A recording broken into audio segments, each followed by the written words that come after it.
Good evening, everyone. I'd like to call this meeting to order. In the spirit of truth and reconciliation, we acknowledge the town of Edson is located on Treaty 6 territory, the traditional and ancestral lands of the Niqawak, Saulteaux, Siksika, Piikani, Kainai, Dene, Nakota Sioux, and the Opisimiwak Métis Nations.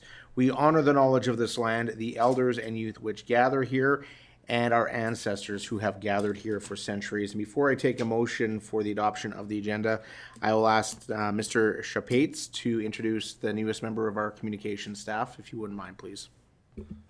Thank you, Mr. Mayor. I'm excited to welcome, if I get this wrong, I'm sorry, Jennifer Hoogerdijk.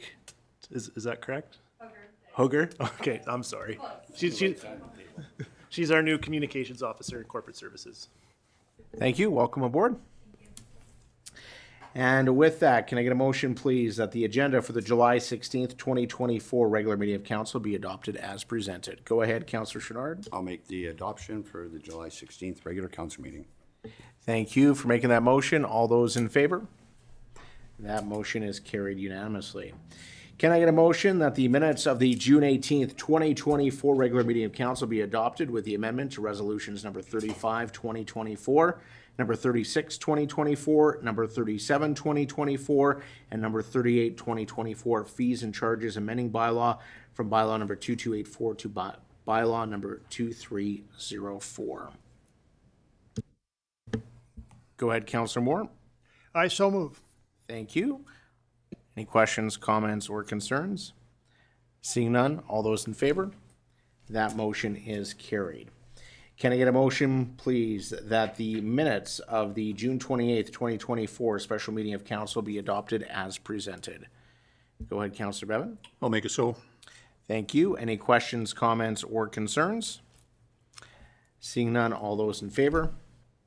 Motion carried. We have no public hearings, but we do have a delegation tonight. Ms. Marcia Jensen, President of the Community Care Foundation of Edson and District. Please come on up.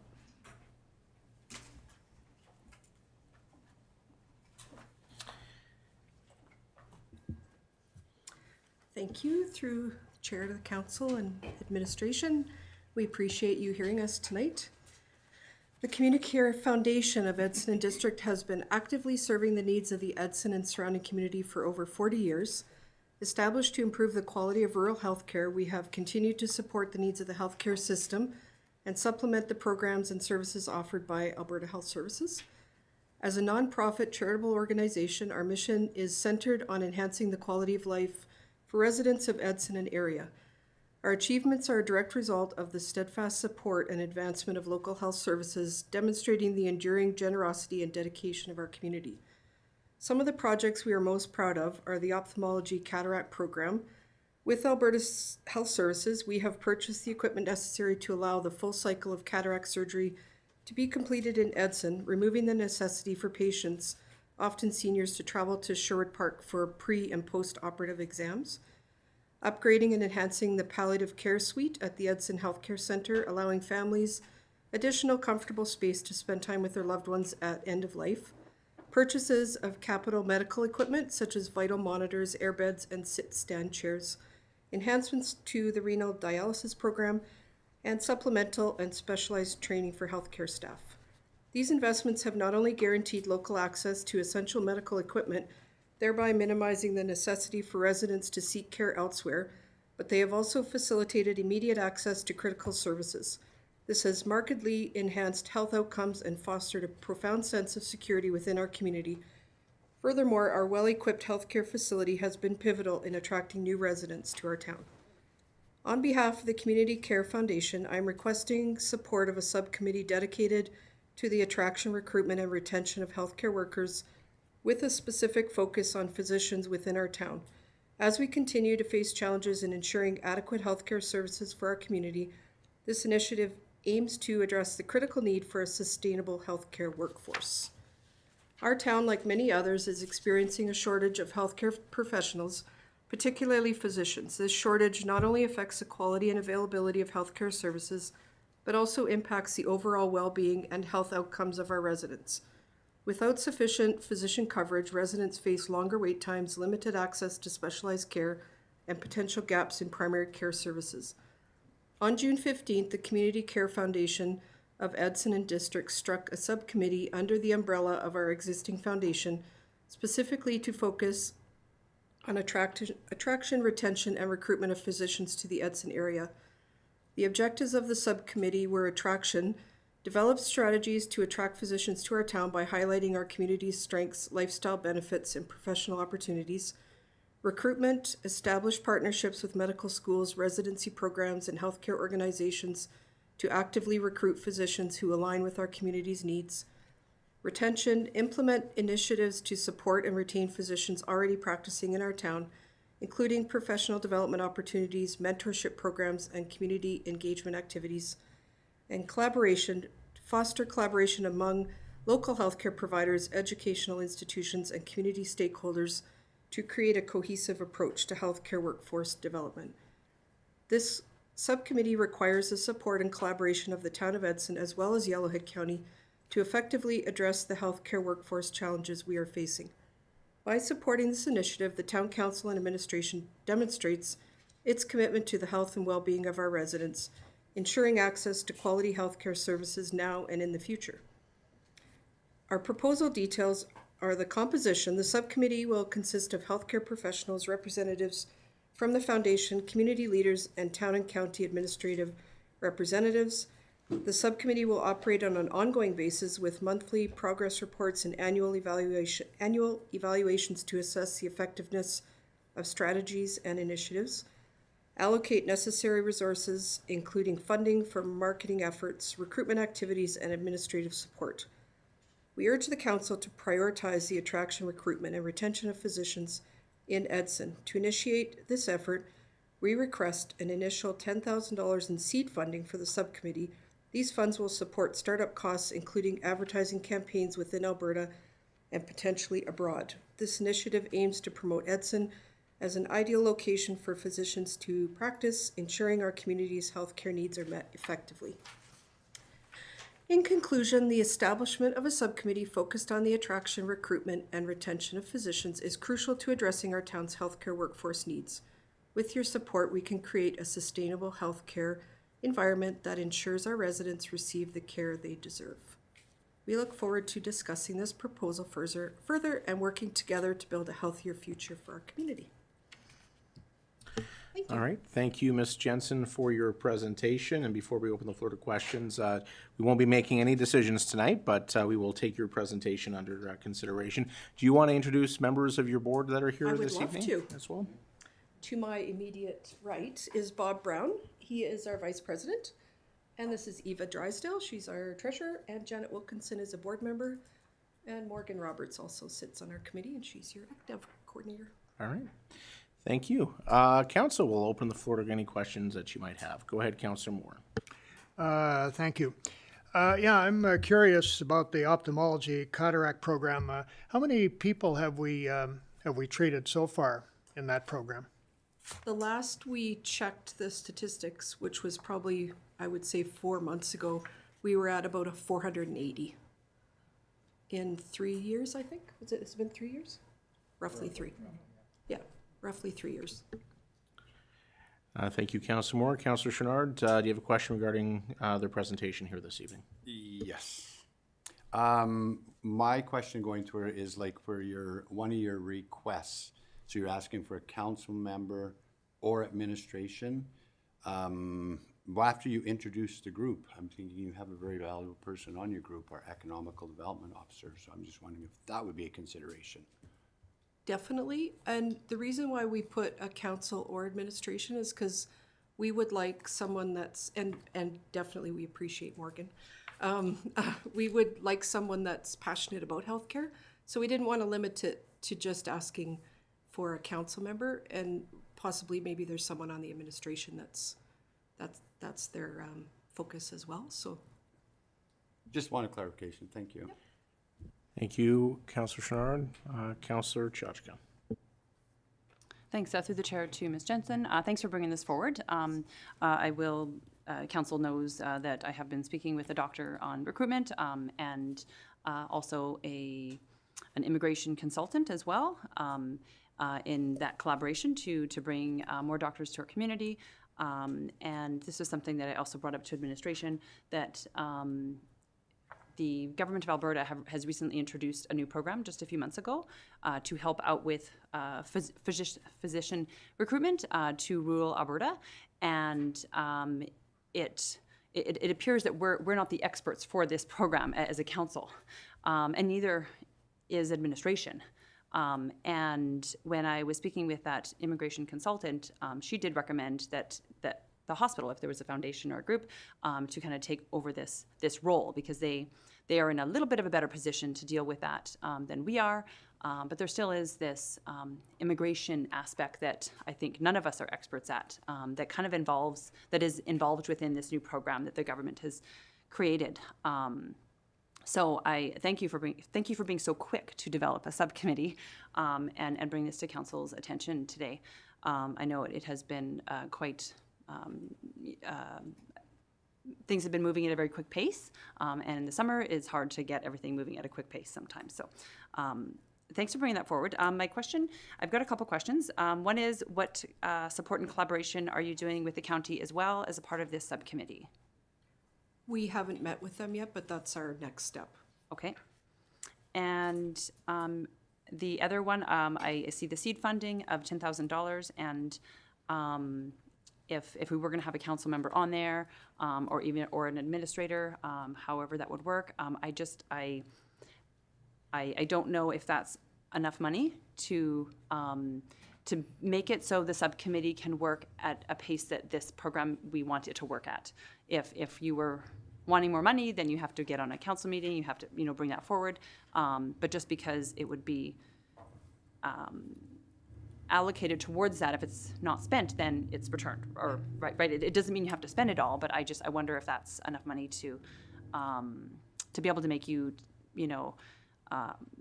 help out, or I guess to assist with your recruitment and any kind of package that you may or may not offer any other doctors. So it would be hard to come back to council. You would be stuck in a little bit of a spot that might be tricky. So my preference would be to offer a little bit more, and then the committee can work through some of those details without having to come back to another meeting, because all of our meetings are, every couple weeks, right? So it just puts it a little hard. So I would request that number be up a little bit more. So those are my questions. Okay, well, I would not turn down more money. We were trying to be modest. But as a foundation, we do have some reserves to work towards this, so this would just be a part of that. Thank you. Councillor Pisichny. Yeah, through the mayor to Mrs. Jensen. So in your letter states initial $10,000. Now, are you thinking this is an ongoing, like, year after year after year? Is it a budget? Or, like, you're basically asking for startup funds, right? According to your letter. So I'm not against any of this. I just want to make sure that's clear. We don't want to be in a position like some of our neighboring communities. It's like, you're asking for initial startup. You have some reserves and fundraising capabilities and such. Now, with it being initial money, are you thinking this is an annual budgetary type item, or is this just a one-time fee for this to get going and get set up? So, like, I guess maybe from a municipality side of it, are we looking at this is something we're going to add as a budget item every year, or is this just a one-time fee? And I don't know if you guys have discussed it at your group or not, but I think sometimes when it comes to recruitment, it's an ongoing thing. It's not a once in a while thing. I think without committing ourselves to the amount, it was a number that we discussed at we just struck the committee, and we don't have all the members set up yet, and we don't have our terms of reference and the bylaws and the budget set, so that was just an initial startup fee and I personally thought going forward that the foundation would be able to absorb the costs of it, but I think that would be something that the subcommittee would put together and see what their thinking is on that. This is all very new to us as well, so we're just trying to basically open the communication. And part of our problem in the past has been there's a lot of different parties working on this, but we're not all working together. So that's why we're here, just to share the information. Thank you. Council, any other questions? Councillor Bevan? Through the chair, Ms. Jensen there. I know when I toured the doctors around here in this family too and that, there was an AHS rep on the bus too and that. And I asked her questions of if a doctor wanted to move up here. It said it would take 6 months plus to be able to get him into the system to move up here. So with your subcommittee, have you talked to AHS or even our doctors here about what you guys want to set up? And, how do they feel about it? Because I think, if you get too many committees going here, is it going to be, not all the information is going to be the same from your group, from AHS, from the doctors, say even from when we had the doctors come in here with their administration and talk to us and that. I've heard different things going around that was not 100% aligned with everybody. We have met with a doctor that's currently practicing in Edson, and we have 2 AHS staff on our committee, and we have a loose commitment for a retired doctor to start on our committee in September. So we're hoping that will kind of formulate everybody together. Thank you. Council, any other questions, comments? Well, I do thank your group for taking on this work. Obviously, every community is facing challenges in this area, especially in rural Alberta. We've been very fortunate as a community that we have not had the shortages that we've seen in some other areas, and our doctors have worked really hard to keep our emergency room active and open, but we have some challenges as more doctors leave. So I'm glad to hear that you are going to be having a conversation with our neighbors. As you know, we do own a house together that is used for doctor recruitment. The town of Edson owns the building in which the current clinic is in, and we have reduced rent in that building in order to retain our current doctors and hopefully encourage more to move to our community. So I did meet with one of the doctors here with our MLA here last week, and I'll talk about that later on in this meeting, but hopefully we'll have an answer to you soon. And once again, thank you for your presentation and the work that you're doing on this issue. Thank you. All right, with that, and you're welcome to stay for the rest of the meeting if you like, or we certainly understand if you want to go enjoy the rest of your evening. Reading of bylaws. Can I get a motion, please, that council give first reading to bylaw number 2306? Go ahead, Councillor Bevan. I'll make it so. Thank you, and we will ask Miss Julia Darling to come on up and present this evening. And if you want to introduce the individual that's here to assist with this evening as well, Julia. Good evening, Mayor and Council. On Zoom, we have Kyle Miller, our project planner, with us. He's here for moral support to answer the hard questions that I can't. How do I share this thing? It's not ready.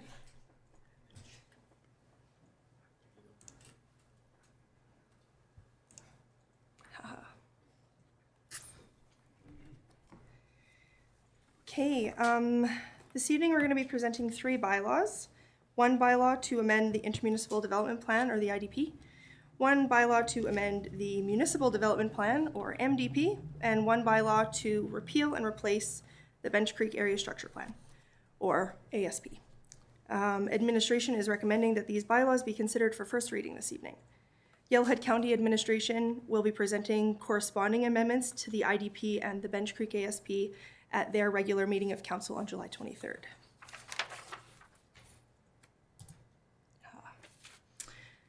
As further detailed in the RFD that you have in front of you, the IDP was initially adopted in 2017, the MDP was initially adopted in 2015, and the Bench Creek Area Structure Plan was initially adopted in 2009.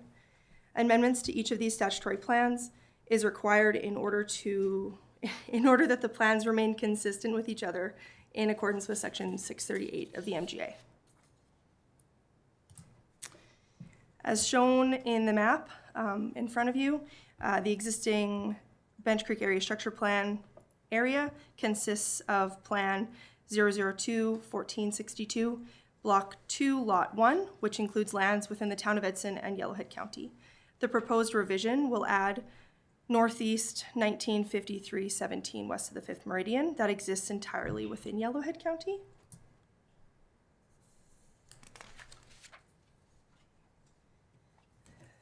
This new map in the IDP shows the detail of the amendment to add the portion of lands known as Northeast 1953-17 west of the 5th Meridian to the plan area within the IDP.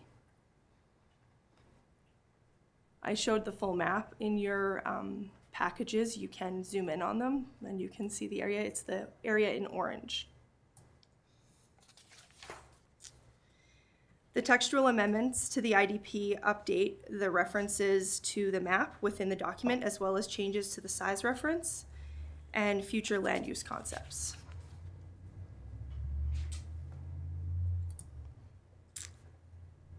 This new map shows the detail of the amendments to add the portion of lands known as Northeast 1953-17 west of the 5th Meridian to the plan area within the MDP map number 3 existing land use.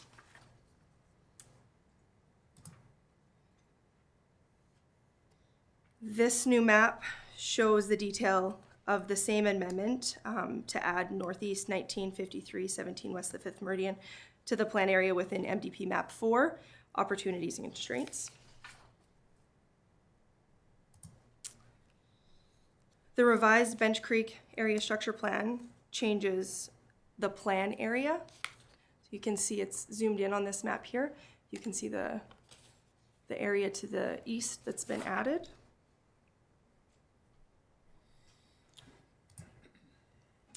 The revisions to the Bench Creek area structure plan are required to facilitate a revised development concept for the plan area to facilitate future subdivision of the lands within both the town of Edson and Yellowhead County.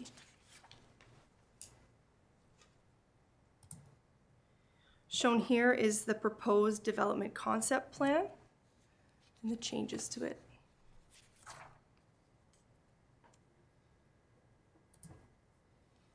Thank you for your time. Are there any questions? All right, thank you very much for your presentation, Ms. Darling. Council, do you have any questions? No questions. All right. With that, I will call the question. All those in favor? That motion is carried. And can I get a motion, please, that council schedule a public hearing for bylaw number 2306 on Tuesday, August 20th, 2024 at 7 p.m. at the Edson Civic Center. Go ahead, Councillor Chachka. I so move. All right, thank you very much. Any questions, comments, or concerns? Seeing none, all those in favor?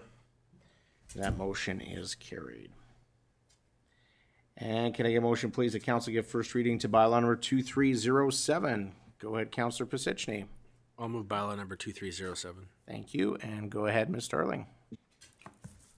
The presentation is the same as the first one if you have any additional questions. All right, any additional questions? Seeing none, all those in favor? That motion is carried. And can I get a motion, please, that council schedule a public hearing for bylaw number 2307 on Tuesday, August 20th, 2024 at 7 p.m. at the Edson Civic Center. Go ahead, Councillor Moore. I so move. Thank you. Any questions, comments, or concerns? Seeing none, all those in favor? Motion carried. Can I get a motion, please, that council give first reading to bylaw number 2309? Go ahead, Councillor Chouinard. I'll make the motion for the bylaw. All right, thank you very much. And the presentation is the same. Any questions? Are we sure? All right. All those in favor? Motion carried. And can I get a motion, please, that council schedule a public hearing for bylaw number 2309 on Tuesday, August 20th, 2024 at 7 p.m. at the Edson Civic Center. Go ahead, Councillor Bevan. We'll make it so. Thank you. Any questions, comments, or concerns? Seeing none, all those in favor? That motion is carried. Thank you very much. Thank you. All right. Can I get a motion that council give first reading to bylaw number 2305? Go ahead, Counselor Chachka. I'll give it first reading. All right, thank you. And we have Miss Amanda Veerboom, who will be presenting on this evening. Go ahead, Miss Veerboom.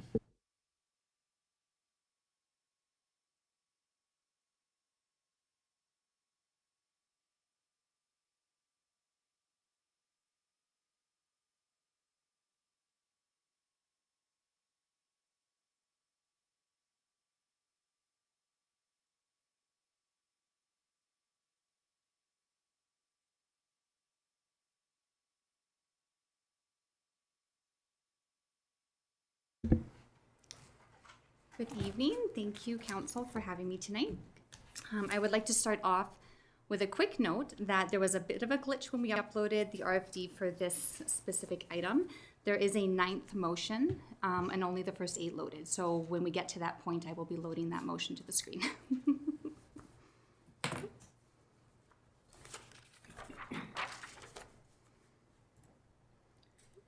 So tonight I'm here to present on the Intermunicipal Subdivision Development Appeal Board. We currently have a Subdivision Development Appeal Board, which consists of 5 members of the public, 2 members of council, and 1 clerk. On average, our current SDAB hears an appeal about every 18 months.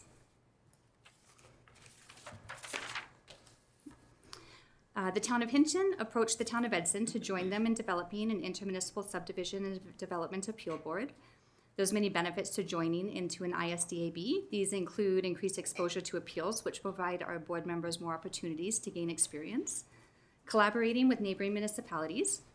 A larger member base allows the town to remove councillors from sitting on the board and provides flexibility in hearings while avoiding potential conflicts of interest. Our current SDAB members have also expressed their support for an ISDAB.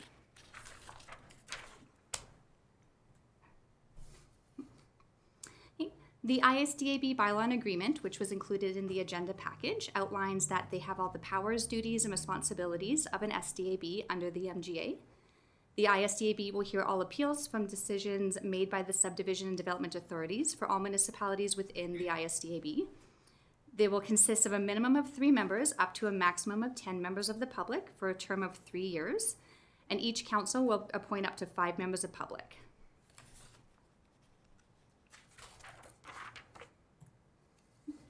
The municipality that the appeal is filed in is responsible for all the costs associated with the hearing, the panel, including the panel member payment, and other expenses such as mileage, per diems, and any legal counsel support required. The board sitting on each hearing will consist of a mix of members from each municipality based on availability while trying to keep a fair rotation. The clerks will clerk hearings within their respective municipalities. The feel for an appeal will be consistent across each municipality within the agreement. Each municipality will be responsible for their appointed board member training costs. This agreement will be binding for a term of 5 years, which will then alternate to a year-to-year basis.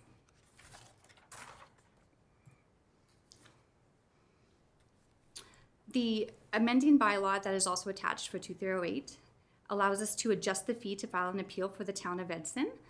The Town of Hinton currently charges $250 for an appeal. Edson charges a fee of $200. So adjusting the Town of Edson's fee to $250 puts everything in alignment with the Town of Hinton, and it will ensure consistency with the process. If supported by council, advertising for members is planned to begin on Monday, July 22nd in both the Town of Edson and the Town of Hinton, and will continue for 3 weeks in the local newspaper, town websites, and on town social media platforms.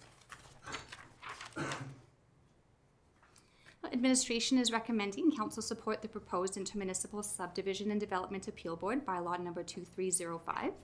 The proposed fees and charges amending bylaw 2308 to bring our fees in alignment with the Town of Hinton, and the Town of Edson joining the ISDAB agreement with the Town of Hinton. Are there any questions? Thank you, Ms. Veerboom, for your presentation. Council will open the floor to any questions. Quiet group tonight. Go ahead, Councillor Chachka. Thanks. Through the mayor to Ms. Veerboom.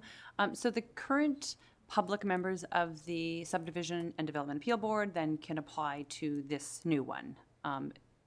Will they still have to go through the same process, or are they kind of like invited to apply, or Thank how are you. we managing that? Yeah, through the chair to Councillor Chachka. So they will need to reapply. I have, when I did poll them about the possibility of this, they did all provide their support for it and that they would be interested in joining. I did let them know that the existing SDAB would essentially be null and void, and they would need to reapply to be part of the new board since it's a completely separate board. Thank you. Any other questions or comments?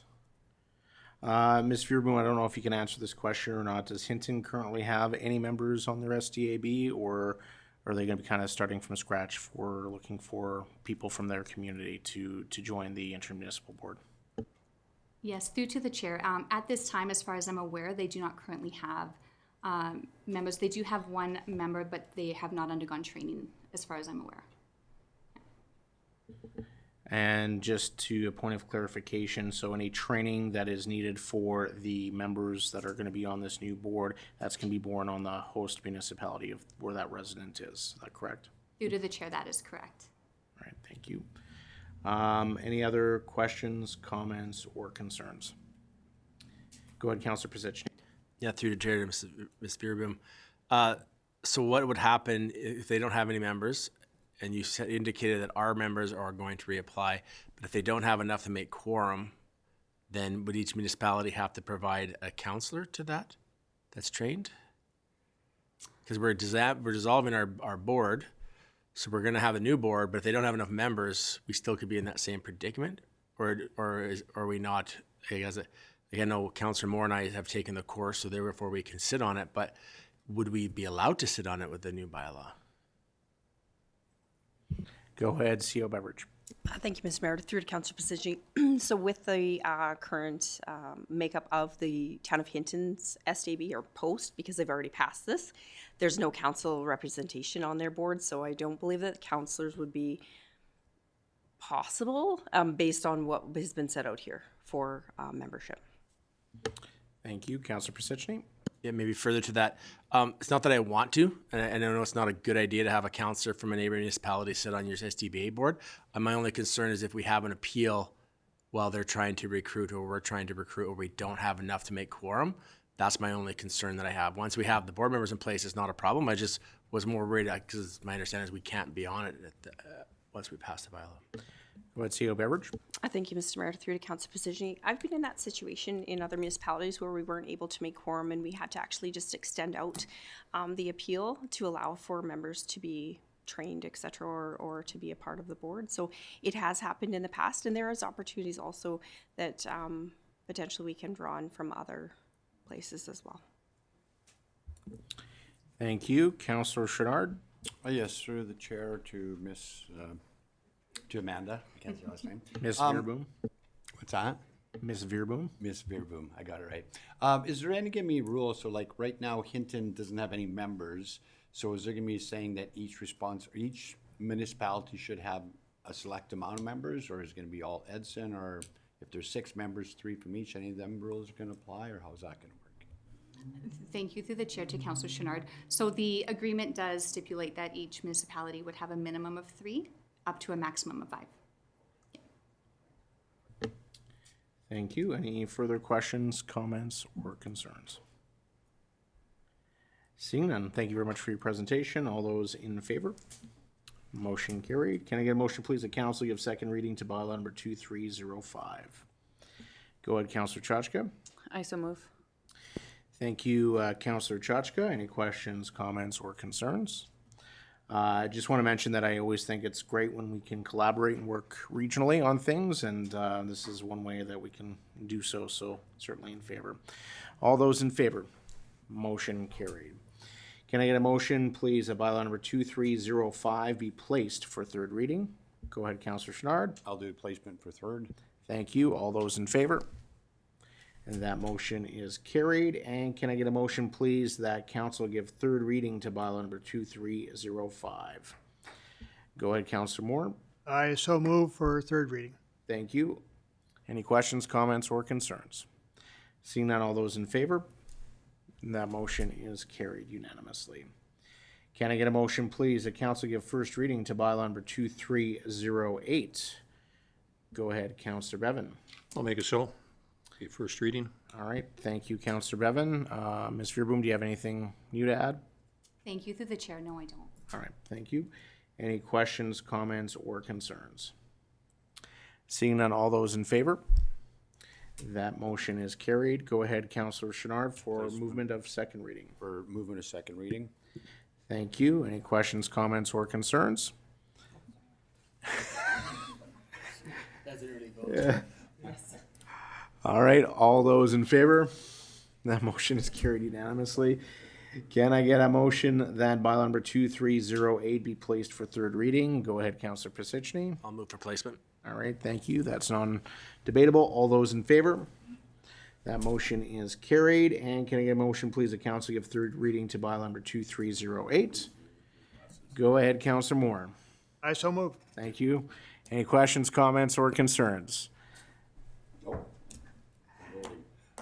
All those in favor?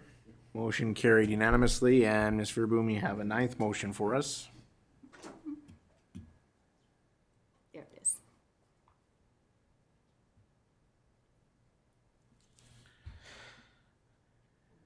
All right, can I get a motion, please, the council direct administration to enter into an intermunicipal subdivision and development appeal board agreement between the town of Edson and the town of Hinton?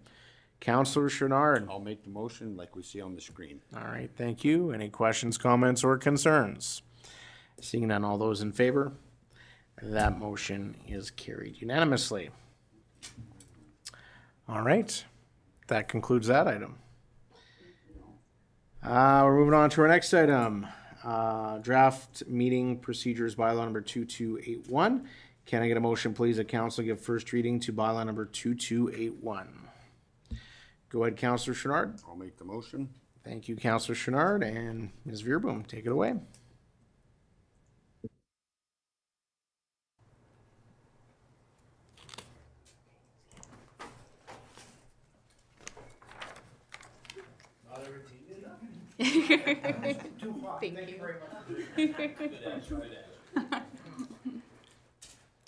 Thank you, Council. So tonight we're also presenting the draft meeting procedure bylaw number 2281. The current council procedural bylaw was developed in 2019 and has proven over time to have some challenges. It lacks clarity, some procedural requirements, and provisions for electronic and hybrid meetings.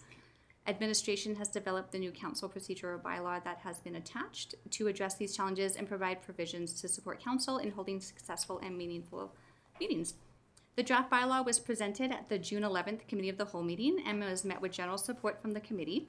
Recommendations were made for the following areas, which I will detail throughout this presentation. Part 11, electronic attendance, and Part 13, delegation speaking time. In preparation of writing this draft bylaw, we completed a significant amount of research, including a workshop with legal counsel and municipality comparisons with the City of Edmonton, City of Fort Saskatchewan, City of Spruce Grove, Town of Stony Plain, and Red Deer County.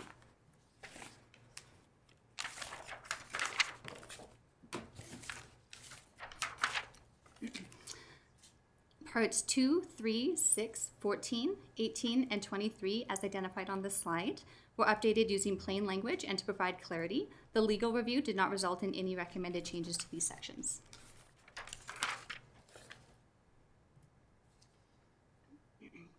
Part 7, regular meetings, was expanded to include a caveat that regular meetings will not be held between nomination day and the organizational meeting in the election year, which has become common practice among many municipalities. Parts 8 and 9 were expanded on to provide clarity on the methods to be used to provide notifications and the process to schedule one of these types of meetings. Parts 15, 16, and 17 were expanded to add clarity to the verbiage and simplify the process. Part 12, public hearings, was expanded on to provide clarity on the methods to be used to provide notifications, the process to schedule a public hearing, as well as set clear submission guidelines for public hearings.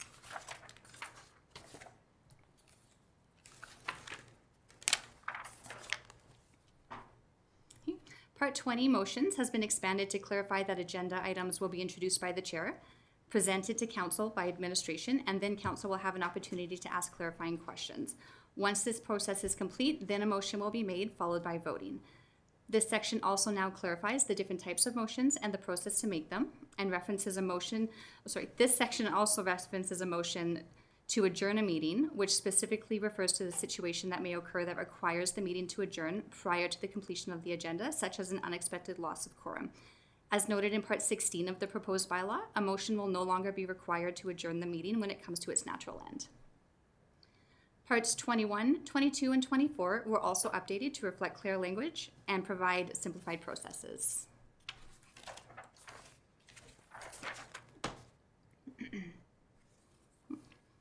Part 4, Place of Municipal Office, has been added to align with Section 204 of the Municipal Government Act.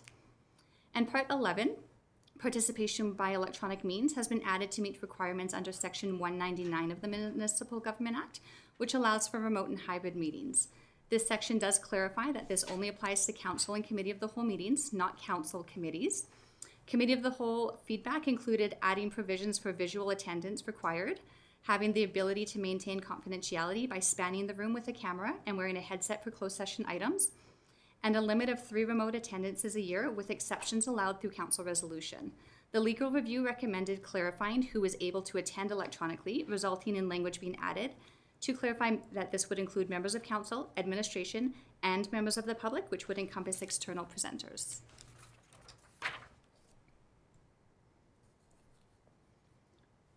Part 10, meeting notices, has been added to clarify the methods to provide notice, as well as what notices must include. Part 19 has undergone a complete rewrite to provide clarity for the process of putting forward a notice of motion, the intent of a notice of motion, as well as when and how to use it. The previous bylaw did include a section for questions from the public and media on the agenda regarding items being discussed at that meeting. Committee directed administration to remove this and have council and administration continue to utilize the robust public participation policy. Council is extremely accessible through email, phone calls, social media, or in-person meetings.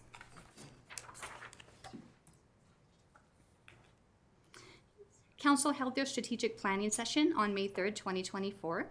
This session included a workshop with legal counsel to discuss some important sections of our bylaw. Delegations and participation by electronic means were among these items. As noted on slide 8, this bylaw reflects the guidelines of having electronic meeting attendance. The delegation section, Part 13, was expanded to set a 5-minute time limitation on delegation presentations. Committee did express that a 3-minute time limitation may be sufficient. However, upon legal review, legal recommended maintaining the 5-minute time limitation as it aligns with the public hearing limitation. This will ensure consistency and fairness for public speaking opportunities.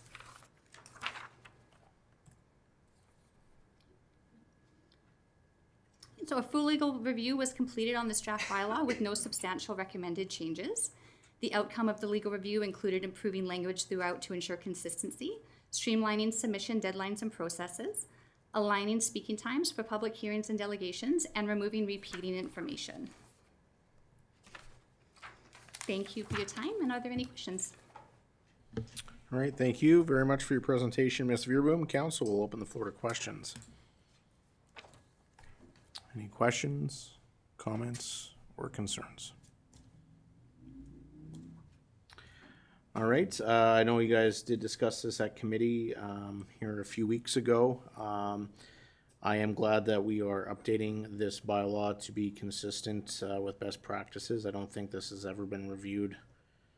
I don't know, Councillor Pisichny, if you can, has it ever been reviewed in your time as in this chair? Yeah, so you know, there's been a lot of changes to the MGA over the years and best practices and making sure that we're aligned with what we're supposed to be doing as a council and making sure that we're conducting business in this chamber as efficiently and effectively as possible. I think it's really important too that that we are using our public participation policy in order to inform decisions beforehand, not after the fact. So I do hope, and we've added some resources to see that increased here in the near future. I know we have tried previously to engage the public and have not been that successful, but we will continue to try to get people to come and speak on matters with council before we make decisions. After the fact, it kind of defeats the purpose. So with that, I will call the question. All those in favor? That motion is carried unanimously. Can I get a motion, please, that council give second reading to bylaw number 2281? Go ahead, Councillor Chachka. Any questions, comments? Oh, sorry. I so move. Any questions, comments, or concerns? Seeing none, all those in favor? That motion is carried unanimously. Can I get a motion, please, that bylaw number 2281 be placed for third reading? Councillor Chenard? I'll place for third. Thank you, Councillor Chenard. Any questions, comments, or concerns? Seeing none, all those in favor? Motion carried. And did council give third reading to bylaw number 2281? Yes, okay. Go ahead, Councillor Moore. I so move. Thank you. Any questions, comments, or concerns? Seeing none, all those in favor? Motion carried. Thank you, Ms. Veerboom. Thank you. Lots of motions tonight. Can I get a motion, please? The council direct administration to proceed with the opt-out service model with circular materials for residential recyclables covered in the April 2025 rollout of extended producer responsibility. Go ahead, Councillor Bevan. I'll make it so. Thank you. And Mr. Kitlitz will be presenting on this evening, our General Manager of Infrastructure and Operations.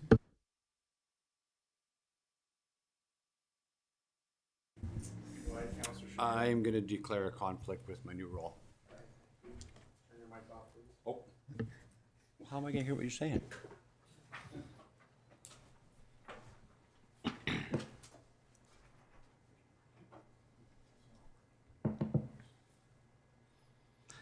Okay. Thank you, Mr. Mayor and Council. So short presentation here, our continuing journey with extended producer responsibility here in Alberta. Last time we came to council, we asked council to support us becoming a designated community, I guess is what it was, in order to opt into phase one of the rollout of extended producer responsibility. And this is sort of the next step. There's another decision point that we felt was important for council to provide some direction on. So I'll try to explain the pros and cons of this decision point, and we'll go from there. So phase one, the launch, as council I believe is aware, is April 1st of 2025. The graphic here shows sort of the timeline to that date. July 10th is passed. It's a deadline to provide comments on term sheets. These term sheets were some of the terms and provisos are going to be in the agreements that the PRO, which is producer responsible organizations, they work on behalf of the producers to develop these agreements. They gave the opportunity for us to comment on those terms. That deadline is passed. We haven't commented on those terms, and the reason being is because our recommendation is to not go down the opt-in route, but we'll get into that in a bit further here. The second deadline is August 1st, which is why we're in front of council here today. This is the last council meeting before August 1st, and we have to decide whether we're going to be an opt-in to the service model for EPR or the opt-out model, which I'll explain a bit more in a bit. If we were to opt in, we'd have a deadline to complete some agreements by the end of October, and then contracts by the end of November, and then basically be implemented for the 1st of April. That's sort of the timeline. Just to talk a little about phase two, I didn't present on that because we're obviously in phase one, but phase two is for the municipalities that didn't join phase one, and that rollout is just a year later, basically. So I think it was for communities that didn't really have recycling programs set up in their communities, some of the smaller ones. So two service models that they've offered to us is an opt-in service model. In this model, the community will continue to manage current recycling collection contracts. Payment provided by Circular Materials, who's the pro, is based on a cost per stop. Now, it's funny because a lot of the materials are really based on a curbside program. I think that's probably because some of the biggest municipalities that they're working with in Alberta offer curbside. We are obviously a depot here in Edson, but through all the meetings we had with them, the depot model will work and they'll support that, and they're on board with that. They're not planning on changing that for April 1st, but you'll find that some of the materials really reference the curbside, but it applies to both. The community will manage the customer service under the current contract, and the community will continue to manage promotions and education with some supports from the Circular Materials and contract administration. With the opt-out service model, Circular Materials will manage the collection and post-collection response with the recycling program. So they're actually kind of the contracted service provider for those designated materials under EPR. Circular Materials are negotiate directly with any collection service provider and administer the collection contract. So they would, our understanding under this is they would work with the Edson and District Recycling Society to deal with the recycling of the materials.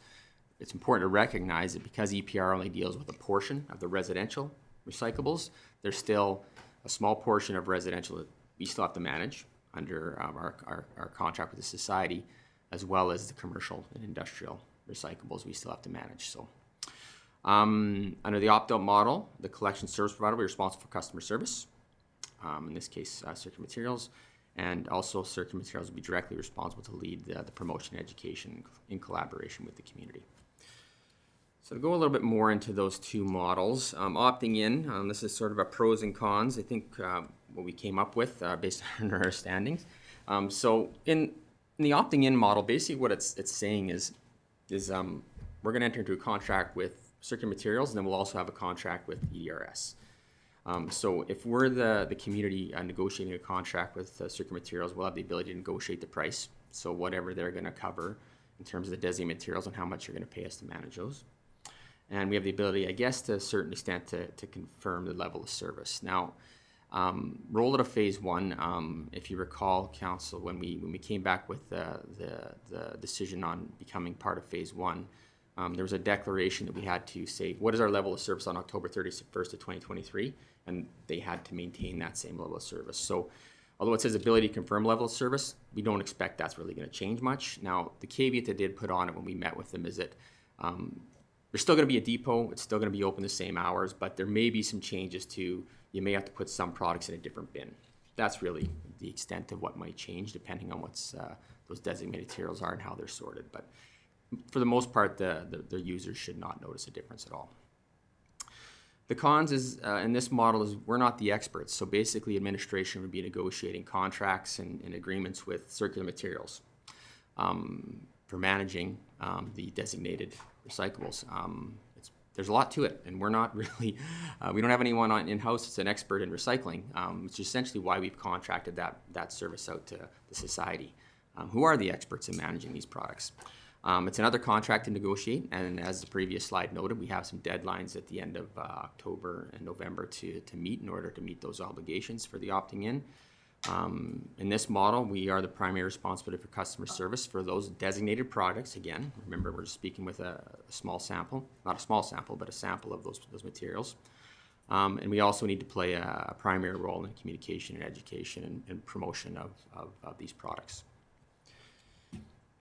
If we look at the opt-out model, well, we're going to let the experts manage those contracts and those materials. So Circular Materials would work directly with EDRS to develop a contract to deal with the opted-in EPR, sorry, the designated extended producer responsibility materials.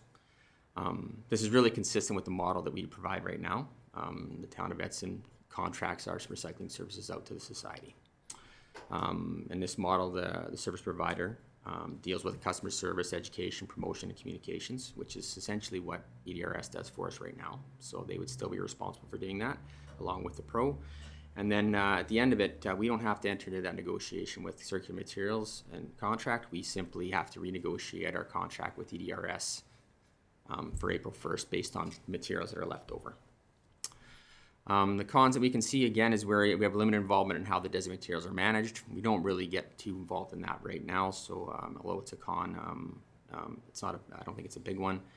And then also, we would not be involved in the costing decisions for those designated materials. So Circular Materials and EDRS will negotiate a contract, and it's going to say that the pros need to take care of this select group of materials, and we're going to pay you this much to do that. That's really between EDRS and Circular Materials. We really don't have much say in that. The result will be, though, that our contract with EDRS will ultimately be reduced because they're only managing a portion of materials for us now. So, The recommendation for this report is that the council supports us going to the opt-out model, and if that's supported, administration will continue to monitor the transition, obviously, and be part of this process, and assist the Recycling Society wherever we can in terms of that transitioning and where they need support. We'll obviously come back to council any updates into the public as necessary. It says here we'll renegotiate the contract with EDRS and Yellowhead County in the spring. It'll probably be more towards the fall in the first quarter, January, February of the new year. And then obviously we'll have to renegotiate that contract. Probably the good timing would be spring budget adjustment to bring back what that number will be. And then council will have the option to reduce the fees to users that they see on their monthly bills or use those, or keep them the same and use those funds elsewhere, but that'll be a decision point for council at that time. Some supplement that I can share, I did speak with Ann Ariat from EDRS yesterday. She's been involved in a lot of the meetings we've had with these pros, so we've been doing it collaboratively. She's very supportive of this motion. She thinks it's the best way for us to go, and she's already been in a lot of dialogue with Circular Materials, and they've been out to her site to visit, so very supportive and working hard to meet the deadlines. The meeting we had last Friday, the town of Hinton and Yellowhead County were present, so we did that jointly with Circular Materials. At that point, town of Hinton did declare that they will be recommending opting out to their council. I'm not sure exactly when that date is they're going to take it. Yellowhead County, we're actually meeting with them again tomorrow. With some staff changes that they've had recently, they're a little behind, so we're going to try to meet with them tomorrow and share with them what we can. And we've had some dialogue by email, but we're going to spend some time trying to help them come up to speed. But so I'm not sure, 100% sure where they're at yet, but I think given the situation, they're probably considering the opt-out model as well. So with that, I'll open it up for any questions the council may have. All right, thank you for your presentation, Mr. Kitlitz. Go ahead, Councillor Moore. Through the chair to Mr. Kitlitz. For the uninitiated and the common layperson, what exactly includes Circular Materials? Okay, so through you, Mr. Mayor, to Councillor Moore. So Circular Materials is a company that specializes in dealing with the management of recyclable materials. So under the regulation, the producers have to pay for the managing of their recyclables, so their paper products, their packaging. These pros, like producers aren't in the business of recycling, so they hire these pros, these extra companies, to do this for them. So Circular Materials is simply a company working on behalf of the producers to deal with their materials. Councillor Trashka. Thanks. Through the mayor to Mr. Kitlitz. Thanks for bringing this forward. I know I have attended a few sessions on this extended producer responsibility program, which has been kind of in the works for several years. And for the depot that we have, it seems overly complicated because there's weights required with how much households but maybe not apartments or whatever they didn't decide wasn't going to happen right now. And then, of course, no commercial in there, right? So it's definitely a little bit tricky with our setup, which is also what they've said is the best type of setup too, right? To have efficient recyclable operations. My question is, in one of those presentations that I had, it talked about that over time they had requirements to meet regarding how much material is recycled. And I'm just wondering, and maybe there is no answer for opting in or out at this point, but they did say that, like for glass, that, right now maybe only 5%, I'm just throwing out numbers here, is being recycled, and that, by, 4 or 5 years from now, that number had to be at 40%. And I remember, I think that one was like really high, a big jump. And it's like, well, what happens if it's not?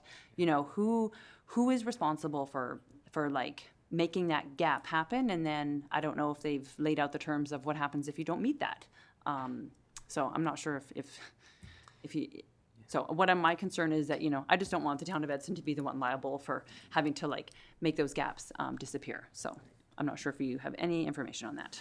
Yeah, through you, Mr. Mayor, Councillor Trashka, I recall a little bit of that, and I believe that that's not necessarily that's in the regulation that ARMA's produced, that they have some goals and targets as ARMA, because ARMA is the provincial body that regulates recycling across the province, and they have their goals set and some things that they want to achieve. So I don't know specifically how that applies today and where that's going to work out in the end, but I do recall that vaguely. So I can certainly look into that and try to get some more information on that, because I don't know the specific details right now. Council, any further questions, comments, or concerns? Well, EPR has been something that the town of Edson has been advocating for, and DRS as well over the years, and it's here. Not quite, I think, how we envisioned it, but I guess we will go through the process and see where we end up in the end. For those that are not aware, the cost of recycling materials has been built into the cost of those products for a long time, and Alberta has been one of the only provinces that has not had an EPR program. So basically this shifts the responsibility of some of the recycling, not all of the recycling, from the municipalities to the producers that are actually making those materials, and encouraging them to actually maybe make some better decisions on what packaging that they're using. So I do appreciate the work that's gone on with this and the collaboration between the Recycling Society and our neighboring municipalities, as this is quite the big deal moving forward. So if there's no questions, I will call the question. All those in favor? That motion is carried unanimously. Thank you.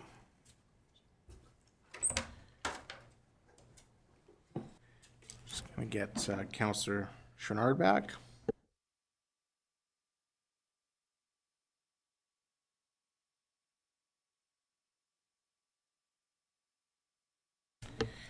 Can I get a motion that council approve the strategic plan progress and 2024-2025 priorities?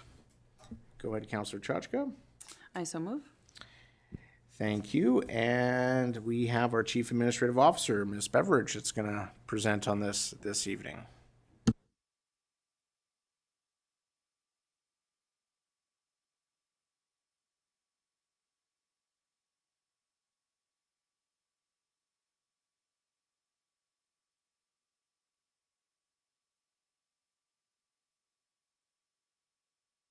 Thank you, Mr. Mayor.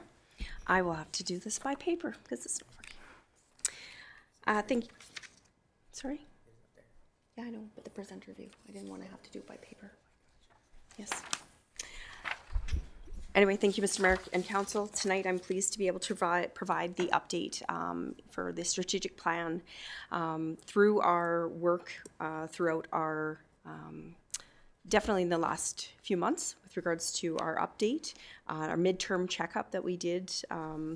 It's a pleasure to be able to bring some of our successes that we've seen over the last several years, or well, 2.5 years with the term of council, as well as talk about the progress and really the focus areas in which council directed administration, and to get some approval on that as well this evening.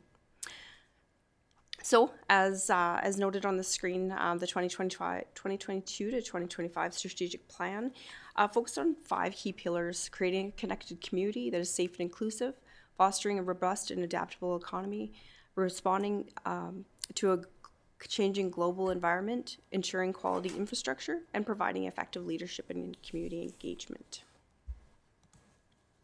So as mentioned, Council participated in a strategic planning session in which midterm checkup, essentially to identify those key priorities in where we've hit the mark and maybe where we haven't hit the mark, and being able to have a good discussion as far as where Council wanted to see us setting priorities for the remainder of the term.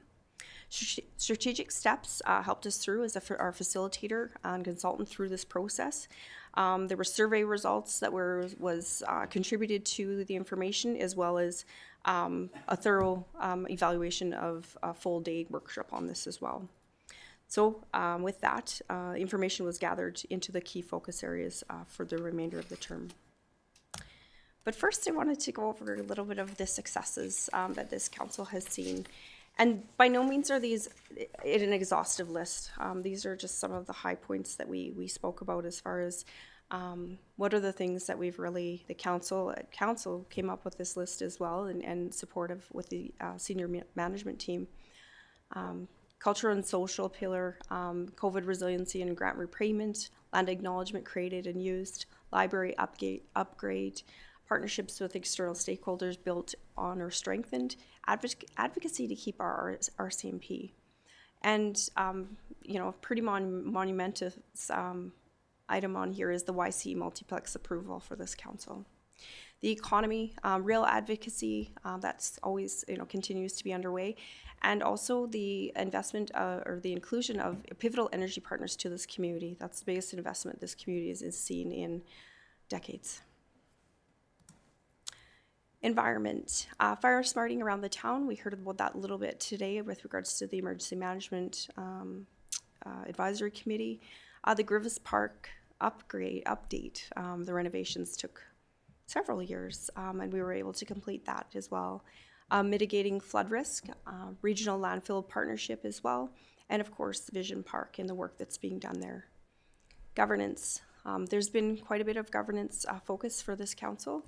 Administration reorganization, budget reconstruction, business licensing program, I would say not really created, but more so, well, refined and focused. FCSS advisory board creation. We hired an economic development officer in this term. Again, in your senior leadership team of the experience around this table as well. And one of the projects that again, I focus on these really big projects that often municipalities, it takes years to get here. And I know this community was in desperately need. The land use bylaw update, council's support on this project was incredible. It took 2.5 years from the start to finish, and was pleased to see that also be a success for this council. Policy cleanup, that's a continuous program that's underway, and it's successful deployments of the emergency plan. We've had our probably high focus in more than we need to in a term. And again, transparent public engagement and really focusing on that coming out of COVID and now really the high focus on there. Infrastructure, agricultural facilities, so the riding arena being supported by council, capital plan, moving to the strategy of 1-year design and the 2nd year construction, really setting forward our capital planning program has been really successful as well. The Glenwood Rink being created, the addition of the new town grader, and again, that road maintenance and tarring, that focus on maintenance and preventative across the community. Sanitary sewer assessment and plan, sidewalk maintenance program, sidewalk snow clearing along the highway corridor. And I just wanted to add, additional pieces on here, just even in this construction season. We have major upgrades occurring in our community at this moment, which is, probably the most active we've seen, especially in this term, as far as major investment in infrastructure that will help support, future of our residents and also hopes of also mitigating other issues that we have. As well, flood repairs, I wanted to note that as well. And then also our facilities. So I'm going to name this twice because it deserves to be spoken about twice, is the library renovation as well, the investment in that project.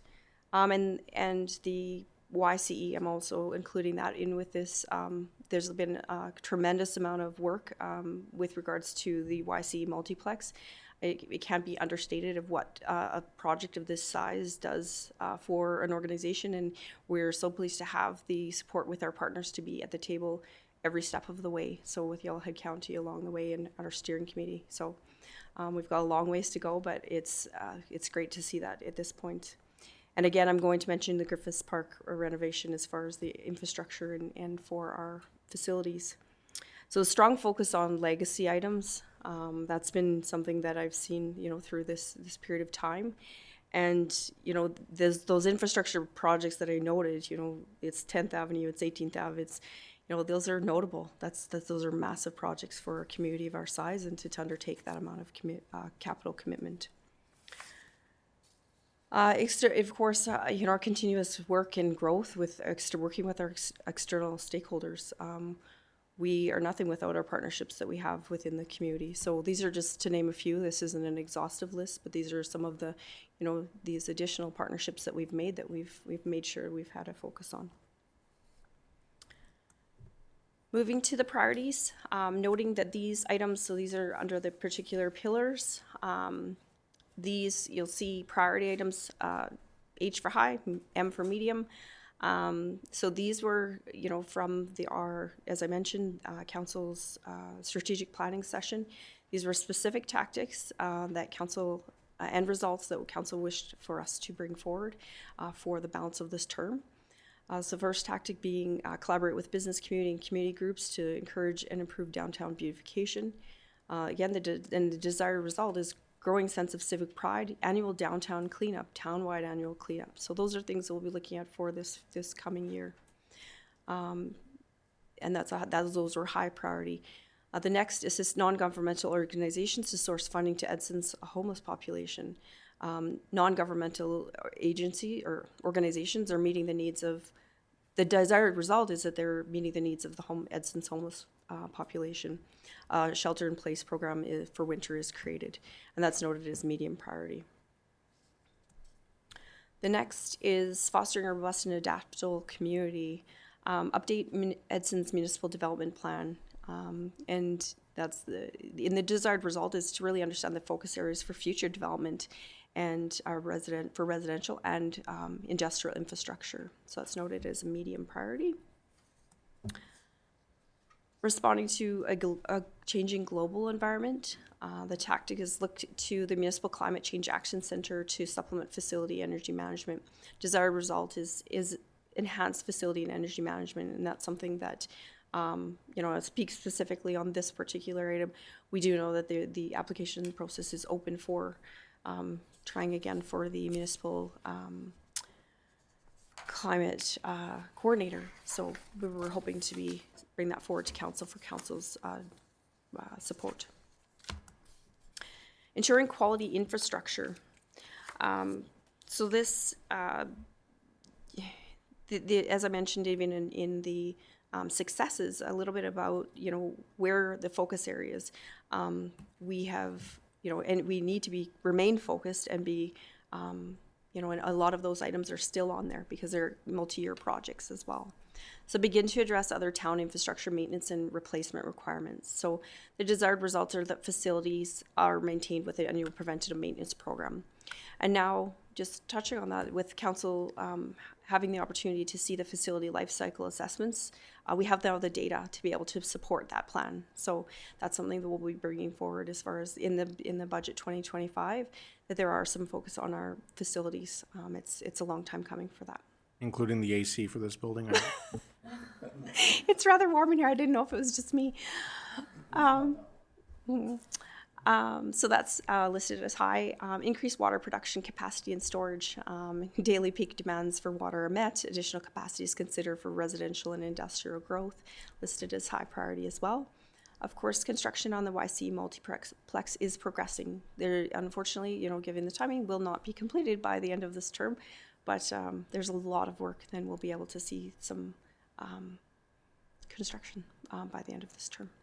Operational costs and functionality is understood. Facility is partially completed by the end of this council. That's high.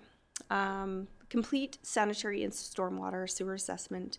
So 2024 operating and capital budgets are informed by the assessment. Reserve budget for some unanticipated costs is in place. So that's a medium priority. So providing effective leadership and community engagement, records management. So that's a tactic, but the desired result is that information can be easily accessible. It can be destroyed when no longer needed, etc. Edson's function on day-to-day basis fulfills legal and financial requirements. And I do want to probably give it a little bit of, some information about this.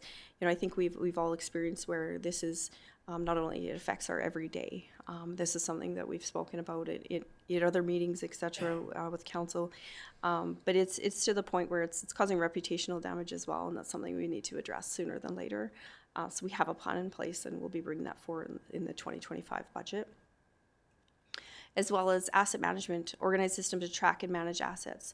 So this is about relearning a little bit about our program that we actually have existing and kind of reshaping things a little bit as far as we now have, we have financial team member, and we also have infrastructure working together and talking about how what that's going to look like for our organization. So this is very, as council's desired results. These are also internally desired results as well, to be able to provide you the information you need to make the best decisions you can. And that concludes my presentation. The recommendation is that council approve the strategic plan progress and the 2024 to 2025 priorities. I'd be happy to answer any questions you may have. All right, thank you, Ms. Beveridge, for your presentation. A lot of information in that package. Council, do you have any questions? No questions. All right. With that, I will call the question. All those in favor? Motion is carried unanimously. Got off the hook easy tonight. Must have done okay. We have no information items, no sundry items. We're gonna go to council committee reports. And we are going back to June the 18th. And we will start today with Councillor Chachka. Okay, thank you. On June 19th, I had a Zoom meeting with a local doctor and a consultant, as I mentioned earlier. June, for the doctor recruitment. June 20th, I had a Community Futures West Yellowhead board meeting, as well as an AGM meeting also in Grand Cache. June 28th, I attended the special council meeting to pass the financial audit. July 4th, I had Community Futures West Yellowhead IRC committee meeting to approve a loan. And on July 16th, another, that's today, our Emergency Management and Advisory Committee meeting. There we go. That's my report. Thank you, Councillor Chachka. We will go to Councillor Bevan. June 28th, we had a special council meeting, and that is my report. Thank you, Councillor Bevan. Councillor Moore. Thank you. June 28th, special council meeting. Of course, I don't know if I should mention this, but Canada Day, a lot of us were there, and it was very enjoyable. You're gonna start me on a rant. Okay. Wouldn't want to do that. And yeah, that's all I have. All right, thank you, Councillor Moore. Councillor Pisichny. The 28th, the special council meeting. On the 2nd of July, the YCE meeting. And then today's earlier emergency planning meeting. Thank you. And Councillor Chouinard. Thanks, Ed, for not your rant. June 28th, the special meeting. July 11th, I had a meeting with our MLA regarding Highway 16th by Trans-Canada Board, and the meeting earlier today, and that's it for my report. Thank you. For me, on June 25th, I had a meeting with the chair of the Northern Alberta Development Council, along with Mayor Neeson of Hinton, just talking about economic development in our community. And the Northern Alberta Development Council has existed for a long time, but Edson and Hinton are not considered northern communities. So there was some discussion about whether or not we should be included, and both of us agreed that anything north of Highway 16 should be included as a part of that. The way the boundaries are set up currently are not very conducive to really northern Alberta. So, what's that? Yeah, exactly. So yeah, some really good conversation. Good opportunity for me to talk about economic activity and economic corridors in Highway 16 and, well, some work that needs to be happening there. Also talked about the potential of our airport and our strategic location and some of the big projects that we've had in our community. On the 26th, kind of tying into the same thing, the Community Rail Advocacy Alliance had an all-membership meeting, lining up meetings with the federal government and talking about the lobbying efforts. We've had built a really good relationship with CN, and they have been very responsive to a lot of the issues that we have been bringing forward, and we hope to see that continue. We did have a mild winter last year, which may have contributed to better rail service, so we are going to continue continue our efforts. And a meeting is actually being arranged with CN executives again, and they are willing to meet with us as they did last year. So that's certainly good. Special council meeting on the 28th. On the 2nd, I had the YCE meeting. And then on the 11th, I met with MLA Long, along with Mayor Williams and one of our doctors that is leaving this community, which ties into the presentation we had earlier today. Some really good discussion that I'll share with council, because I think it's important that everybody around this table gets this information. So we're talking about recruitment of doctors, we're talking about retention of doctors. I'm not going to get into all the details, but frankly, we have some serious issues when it comes to Connect Care, which is exasperating the issue with our doctors. There's way more administrative time that is required for Connect Care. And so doctors are spending hours inputting patient data, which takes them away from actually serving in the clinics and serving in emergency rooms. And Connect Care doesn't talk to, at the hospital, doesn't talk to the system at the medical clinic, which doesn't talk to the system at the PCN. So it's really a disconnected care system. When we talk about, and this is something I didn't realize prior to this meeting, is not only do we have less doctors, these doctors are now focused on more of an administrative task. Much like we've seen with the RCMP, where they've been pulled off the street so much because they've been busy inputting data for the court system and the administrative duties. So some ideas were shared, and I gotta make sure I make this clear. This doctor was speaking on their own behalf and not on behalf of the doctors as a whole. But one of the reasons they came to our community when they moved here over about a decade ago was because we had a doctor's house, something that another community did not have, and it made their transition a lot easier. One of the recommendations that the doctor had is if we are recruiting doctors, that the conversations, it's great that they have conversations with counselors and leaders in the community to learn about, you know, the family aspects, connecting with schools, but they also need to talk to our local medical professionals about how things are set up at our local hospital and connected that way. So when we hear the foundation speak here, it's really important that any doctor that's coming into a community gets that well-rounded view of both sides, and supporting the spouse that might be coming along with them. Because if the spouse is not happy, we've experienced this in our community, they will leave. They will not stay here, and we've lost doctors because we don't have the amenities that they require. So some really good information. Happy to talk to counselors about this more. Really appreciate this doctor on their way out of our community, still advocating for some really positive change. Emily Long was there. He is the Rural Health Parliamentary Secretary. And he heard some information that he wasn't aware of, so he's taken that back to the minister. A lot easier in our system to recruit from Australia and New Zealand.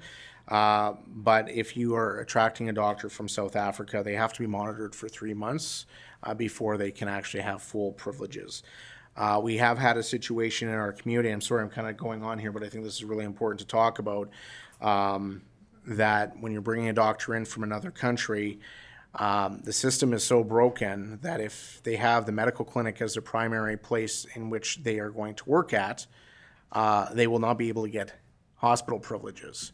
If you have the hospital as their place of employment, it works the other way, that they will be granted privileges at the medical clinic. So that was one of the things that we learned in our last recruitment, and unfortunately we did lose a doctor because of some of the challenges regarding that. So really, really good information, and I appreciate this doctor for coming forward and sharing this information with us. So I think they met with the Healthcare Foundation as well, if I'm not mistaken, and so I think that'll help us build a plan moving forward.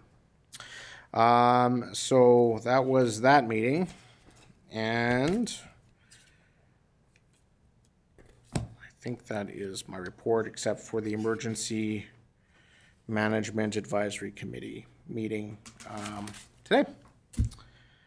All right. Thank you very much.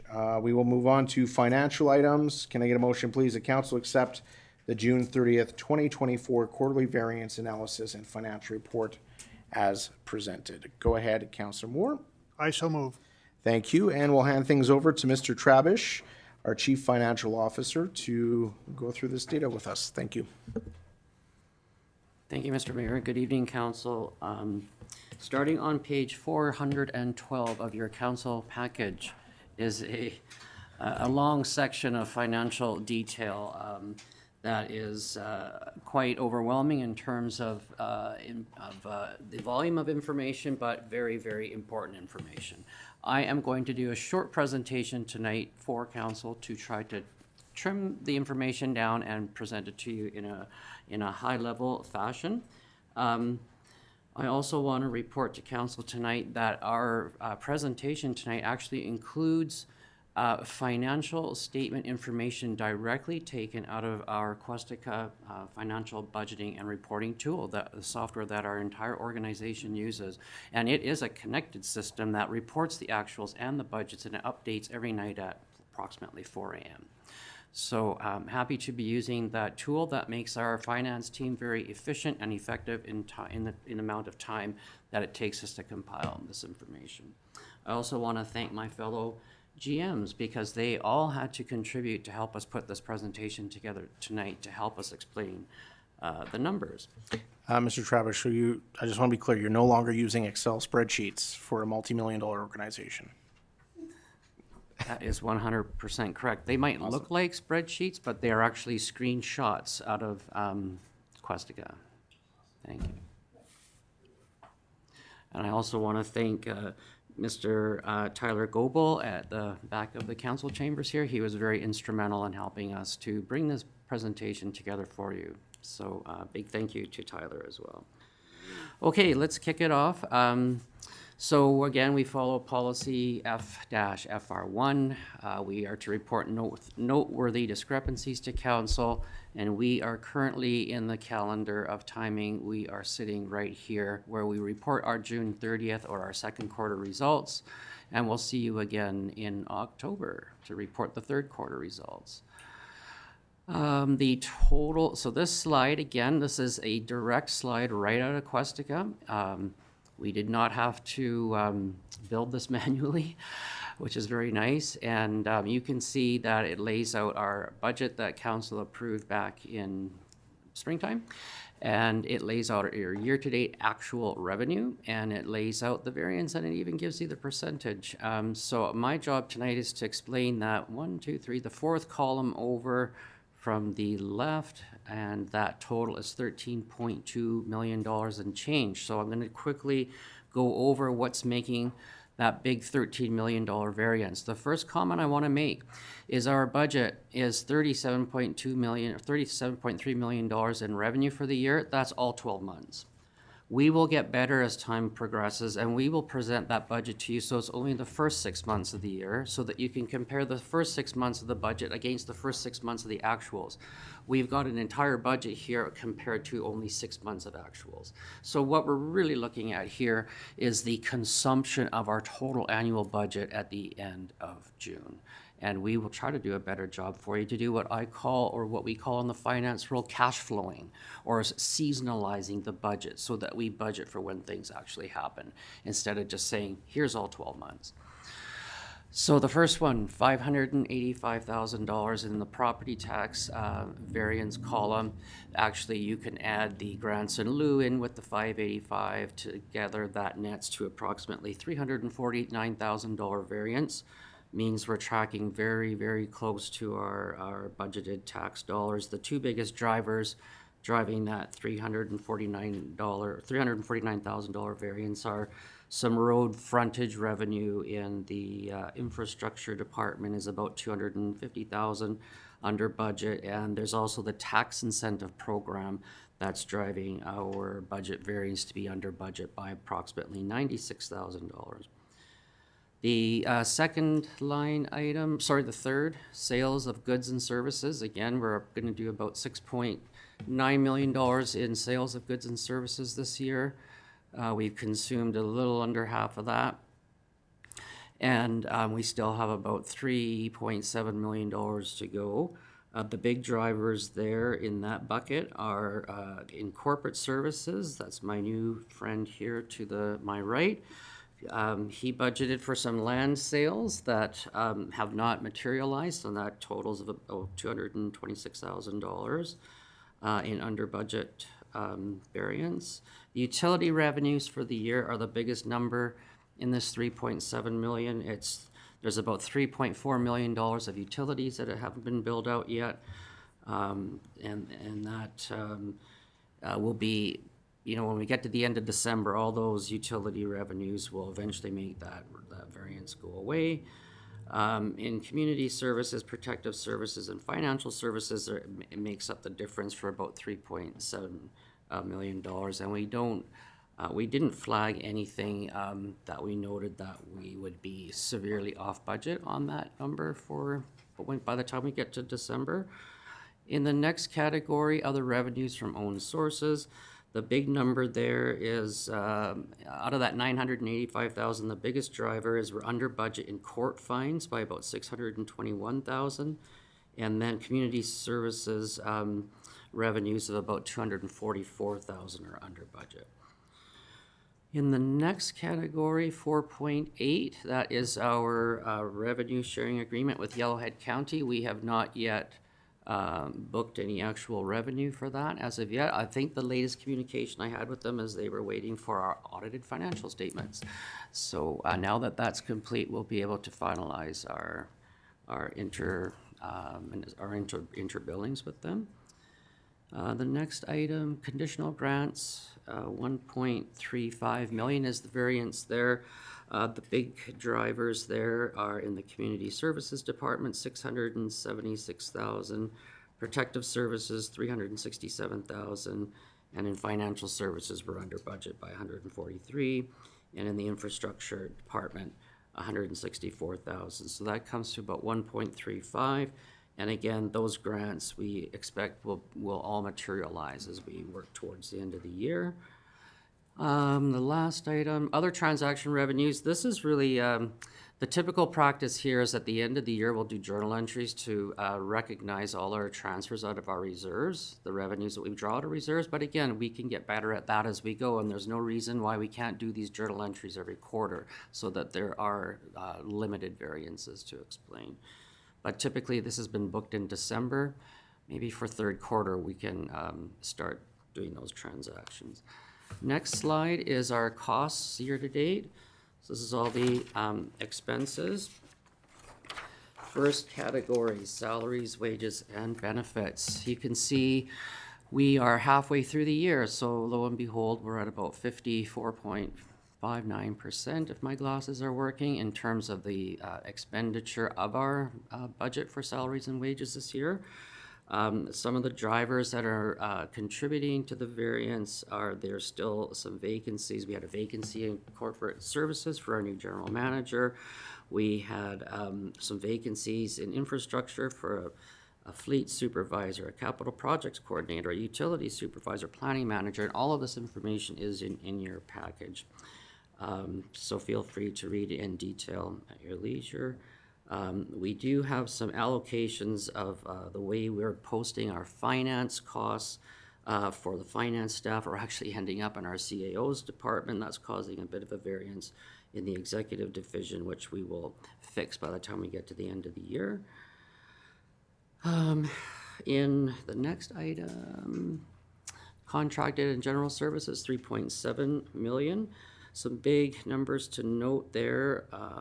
In the infrastructure department is contributing about $2.2 million towards that number. They're actually under budget to the good for, so compliments to Mr. Kitlitz. There's a new mechanic that's actually creating some efficiencies and some savings there to the tune of about $129,000. And then we're under budget in some of the other areas of work in roads and consulting fees. Policing in protective services is contributing a large factor to that $3.7 million number as well. $536,000 under budget in policing. So again, just some high-level numbers there for you. Next one, purchases from other governments. That single contributor of that 2.5 is our policing payments that we pay the Receiver General for our policing program, and we've only actually recorded January, February, March there, and that's why that variance is so extremely high. So we still need to book April, May, and June, which will help reduce that variance. Next one, materials, goods, and supplies. $2,063,000. We're under budget, and the big driver in that one is in the infrastructure department. They're under budget in parts and supplies to about 1.4 million, and also very under budget in electrical utilities. We're missing May and June electrical bills being recorded, which is contributing to a large under expenditure. Next one. Transfer payments, 2.182 under budget. Again, that is mostly made up of $2 million of the Alberta School Foundation school requisitions, which we pay quarterly. So once those quarterly payments are made, those transfer payment variances will go away. In financial charges, which is things like leases and interest on debt, we're under budget in our equipment leases to about $232,000. And interest is not recorded yet to the tune of about $275,000, so that makes up that $500,000. And the last one, other transaction expenses. Again, here we hit year end. This is when we transfer all of our budget dollars into our various reserves, which again, we'll do a better job of recording that sooner rather than waiting till year end. And the last one is capital projects. According to our policy, we have to, at this point in the year, report on any capital project that has a budget of over $500,000. And in your council package on page 427, there is a very nice explanation of the variances laid out there for you for each project. I'll just quickly mention them really quickly. The first project, Wasp Creek, there are 2 lots that are in the process of being purchased, and the next step is to procure a consultant and complete design and tender documents for 2025 construction. The next one, 18th Ave, underground is complete. The contractor is working on subgrade to replace road and sidewalks. The third one, construction of Township Road 532, drafting RFP for design, some potential for some fall and winter base preparation. 10th Avenue sewer upgrade work has just started and is expected to be completed by the end of August. The 54th Street project is 80% complete and expected to be completed by the end of July. And what's the next one? Number 6. Isn't it nice to see that big project on the books and some dollars actually being spent on it? $2,051,000 spent on the YCE, and the notes here are telling me that the architect and construction management continue to work with the project management working group on pre-construction detailed design for a submission of development permit application in August. And the last one, library renovations. Interior renovations are complete. The rear parking and landscaping are still outstanding, but should be completed by the end of July.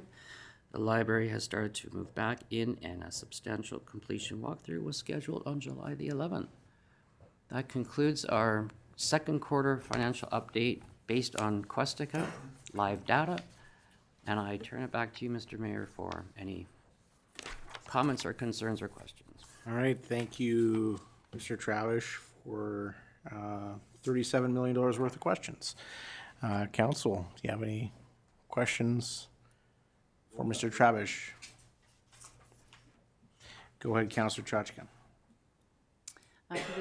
Through the mayor to Mr. Travish, I don't have any questions, and I'm delighted to not have any questions.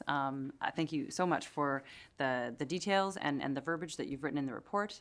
There is so much information in there, and I'm not familiar with Questica and how that works, but I know what our Excel program did before, and last term we were looking at check logs. So this is fantastic. Thank you so much for all of this. You're welcome, Councillor Ketchka. And I would also like to offer your comments directly to Tyler as well, because he was very instrumental in helping to pull this together for me. Thank you. Yes, thank you very much, Tyler, for all your supports over the last while here, and Mr. Travish as well for all the heavy lifting. Council, any further questions or comments? Thank you very much for your presentation. With that, I will call the question. All those in favor? Motion carried. Thank you. Questions from media and public regarding items from this council meeting? Seeing none, I will take a motion for adjournment. Oh, I'll make the I'm motion so for hot. adjournment. Councillor Chenard, go ahead. I'll make the motion for adjournment. Thank you. All those in favor? Motion carried. Thank you.